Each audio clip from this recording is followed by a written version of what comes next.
नमस्कार दोस्तों। आज मैं आपको ये बताऊंगा कि मान के चलिए आप सैलरीड पर्सन हैं, लेकिन आप पर्सनल लोन ले लेते हैं अपने किसी रिलेटिव या फ्रेंड की मदद करने के लिए। तो क्या ये लेना सही है? देखो, हम सब चाहते हैं कि हमारे दोस्त हमारे आसपास रहे ताकि हम इंजॉय कर सकें, रिलेटिव्स हमारे साथ रहें या रिलेटिव्स हमसे बातचीत करें ताकि हमारा एक खुशनुमा माहौल रहे, क्योंकि एक भारतीय इसी तरह का व्यक्ति है। और जब भी कोई दुखी होता है, चाहे हमारा रिलेटिव हो या फ्रेंड हो, हम चाहते हैं हम उसकी मदद करें।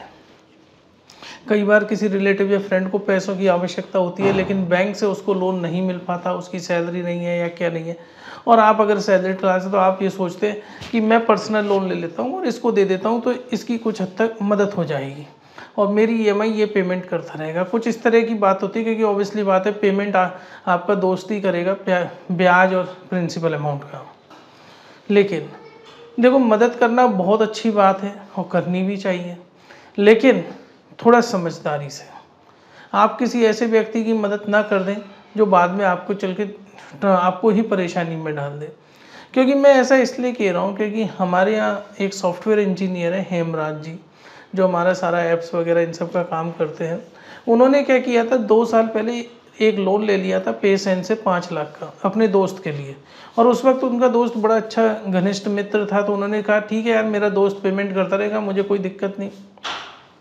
लेकिन 6 महीने या 8 महीने बाद क्या हुआ कि अचानक ही थोड़े बहुत रिश्तों में थोड़ी बहुत टकरार आई या कुछ हुए, तो उसके दोस्त ने ईएमआई पेमेंट करना बंद कर दिया। अब हेमराज जी के ऊपर जिम्मेदारी है कि ईएमआई रेगुलर पेमेंट करे और अपने से पेमेंट करे। तो इसकी वजह से उनकी आर्थिक स्थिति काफ़ी हद तक बहुत ज़्यादा ख़राब हो गई। अभी भी वो ईएमआई पेमेंट कर रहे हैं और साल 2 साल बाद ही उनको छुटकारा मिलेगा, ऐसा लगता है। अब देखिए, सबसे पहले मैं आपको ये इसलिए बता रहा हूँ, जब भी आप ऐसा कोई डिसीजन लें कि मैं किसी रिलेटिव या फ्रेंड्स के लिए लोन ले लूँ, तो प्लीज़ सबसे पहले ये पता करें कि वाकई में वो आपका दोस्त रिलेटिव अपने शब्दों पर ठहर पाता है या नहीं पाता। मतलब ऐसा तो नहीं कि कल वो मुखर जाए और सारा का सारा बाहर आपके सर पे आ जाए। दूसरा, एक चीज़ की ध्यान रखिएगा, अगर आज आप कोई लोन ले लेते हैं अपने दोस्त रिलेटिव के लिए, तो भविष्य में जब भी आप अपने लिए कभी लोन लेने जाओगे तो हो सकता है या तो आप एलिजिबल ही ना हो, और एलिजिबिलिटी अगर लोन अमाउंट की पड़ेगी तो कम पड़ेगी, क्योंकि आपका ऑलरेडी एग्जिस्टिंग लोन चल रहा है। चाहे आपका दोस्त ईएमआई पेमेंट कर रहा है, लेकिन बैंक मानेगा कि आपकी जो सैलरी आ रही है उसी में से वो ईएमआई जा रही है। आप चाहे कितना भी समझाओ बैंक को, बैंक नहीं मानेगा।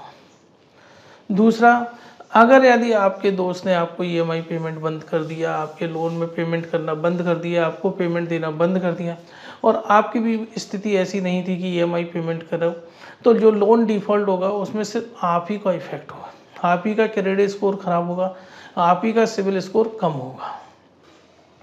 दूसरा, अगर आपने कोई लोन ले लिया, जैसे तैसे लड़ झगड़ के आपने पेमेंट करवा लिया जो रेगुलर नहीं था, वो हमेशा एक छाप बन जाएगी आपकी क्रेडिट हिस्ट्री पर। जब भी कोई भविष्य में अगर आपकी सिविल रिपोर्ट डाउनलोड करेगा तो उसको दिखेगा कि वो लोन रीपेमेंट सही हुआ है या नहीं हुआ है। एक तरीके से आपका पुलिस रिकॉर्ड टाइप से क्रेडिट रिकॉर्ड बन गया। उस चीज़ को विशेष ध्यान रखिएगा कि जैसे तैसे लोन पेमेंट हो गया, लेकिन डीपीडीज हैं ये सब है, तो वो आप ही का क्रेडिट स्कोर खराब होगा। और कई बार मैंने देखा है, आपने लोन ले लिया और बाद में आपके रिलेशंस में अगर प्रॉब्लम्स आती है तो बहुत बड़ी परेशानियां खड़ी हो जाती हैं। और पैसे को लेके कोई भी किसी का सगा नहीं होता, पैसे को लेके कोई किसी से कोई मतलब नहीं होता।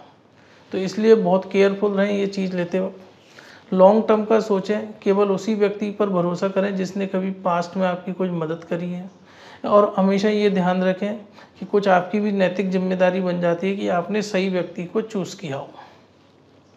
फ्रेंड्स, अगर आपको लोन चाहिए आप हमें कॉल कर सकते हैं, व्हाट्सएप कर सकते हैं, टेलीग्राम कर सकते हैं। अगर आप अपने फ्रेंड्स या रिलेटिव की फ़ाइल हमें रेफ़र करेंगे और उनका लोन डिसबर्स हो जाता है तो हम 2% तक का पे आउट आपको देते हैं। धन्यवाद।